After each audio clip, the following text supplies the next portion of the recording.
Hello.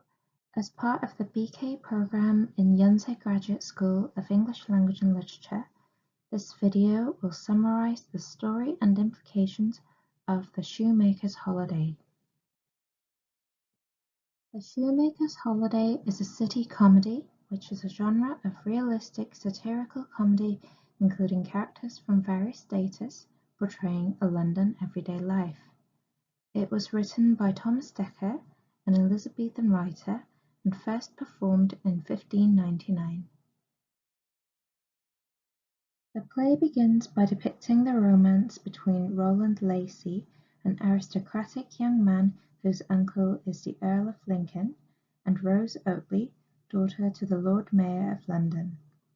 Lincoln, disapproving of the interclass romance, sends Lacy to war so that he may become King's lead in France, and Oatley, equally unhappy with Rose's love interest, wants to marry her to Hammond, a wealthy middle-class man. However, Lacy stays in London by disguising as a Dutch shoemaker and works for Simon Eyre, a master in the craft. Using his connections, Lacy strikes a favourable deal for Eyre that makes him rich enough to climb the social ladder. While Lacy succeeds in becoming a shoemaker instead of a soldier, Rolfe, another of Eyre's apprentices, is forced to enter the army even though his newly wedded bride Jane pleads for his exemption. Rolfe leaves her a pair of shoes made specifically for her before he is taken away. Jane is later led to believe that Rolfe had died by Hammond, as Hammond attempts to marry her after failing to court Rose despite Oatley's encouragement. Angry with his daughter's persistent waiting for her lover from different class, Oatley sends Rose to the country so that she may be completely separated from Lacy without a chance. Eyre, who has made a lot of money now, visits Oatley as he is to do business with the mayor. Eyre's wife Marjorie and the other shoemakers, including Lacy, accompany him. Recognizing Lacy, Rose asks her maid Sybil to help her get married to this Dutch shoemaker. Sybil brings Lacy to Rose's room, who pretends to fit her a shoe when Oatley comes in. Lacy escapes before Lincoln appears. Meanwhile, bitterly devastated by the news of her husband's death, Jane agrees to marry Hammond, unaware that Rolfe is back in London with the shoemakers, searching for her. When Hammond's servant offers Jane's special shoes for measurements in making wedding shoes, Rolfe and the shoemakers learn her whereabouts and devise a plan to stop the wedding. Lincoln and Oatley realize that the Dutch shoemaker is in fact Lacy and prompts Lacy's fellow shoemaker to reveal the location of the church where their wedding will be held. The shoemaker directs them to the church where Hammond and Jane will get married. At the church, Jane sees Rolfe and chooses him over Hammond. To the shoemaker's disgust, Hammond tries to buy Jane's hand in marriage with money, and Lincoln and Oatley arrive to stop them, mistaking them for Lacy and Rose in disguise.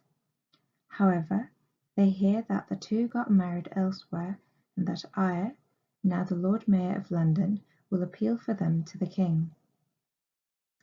Eyre serves a banquet to the London shoemakers, and when the king arrives, Lacy and Rose are pardoned of their crime and acknowledged man and wife, despite their guardians' protests for the prohibition for an interclass marriage.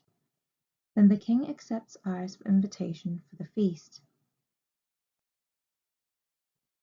The implications of the shoemaker's holiday can be analysed according to the three subplots this play consists of. First, the aristocratic plot of Lacy and Rose's interclass marriage. Second, the middle-class plot of Simon Eyre's social rise. And the third, working-class plot of Jane and Rolfe along with the other shoemakers. The issue of social class is apparent in all of the plots. Lacy and Rose's marriage is frowned upon, and the plot revolves around negotiating the two different classes. As an established middle-class man who has accumulated wealth, Oatley thinks Lacey wants to marry Rose because of money. On the other hand, Lincoln despises Rose because he defines her class as a capitalistic snob. The money possessed by the middle class allows them to compete with the nobles in terms of economy, causing the nobles to feel threatened about the security of the existing class boundaries. Lacey himself erases this upper-class identity by disguising as a shoemaker, since gentility did not work then. The eventual mixing of classes through Lacey and Rose's marriage can seem as if Dekker is challenging the social order of the time. However, since women did not have property rights in this period, their marriage means that Lacey will end up inheriting all of Oatley's money, which signifies the middle-class identity, exploiting the middle class. Hence, Dekker's position in terms of hierarchy is a topic of much debate. Eyre's rise in class from an artisan to the Lord Mayor of London highlights the capitalistic means of obtaining middle-class stature. As shoemaking is also referred to as the gentle craft, where craft denotes manual work and gentle alludes to gentility, Eyre's representation in this play is quite clear. A hard-working middle-class man, although his wife Marjorie portrays the snobbish part of the same class. Throughout the play, Eyre tries to pacify his working-class men by serving them food and drinks, such as throwing the banquet at the end in which the king partakes. This feast is an allusion to the carnival of the time, where during the event, a madness of classless society replaced everything. In this light, Eyre's significant lines of "Prince am I none, yet am I princely born" implies that even commoners can loosen the hierarchical boundaries. However, the third plot does not share the same festive spirit like the aforementioned two plots. Depicting the working class struggles through Rolfe and Jane, the story is almost like a tragedy. While Lacey is able to easily desert his military duty, Rolfe is helpless under the order that sends him to the battlefield. The contrast in capability to evade responsibility between the upper and the lower classes is stark.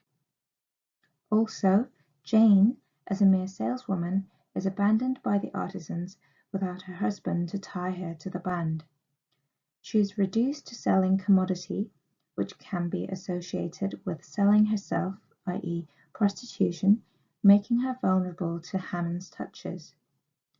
The plot shows her resisting Hammond's capitalism, a negative representation of the middle-class ideals, and ultimately saved by the working-class riot.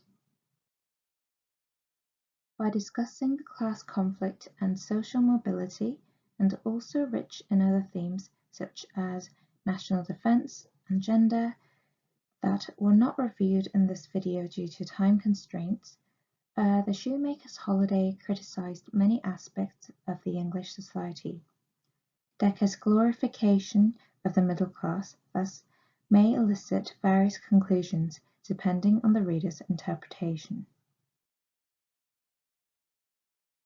This is the works cited list used in creating this video. Thank you for listening to the presentation.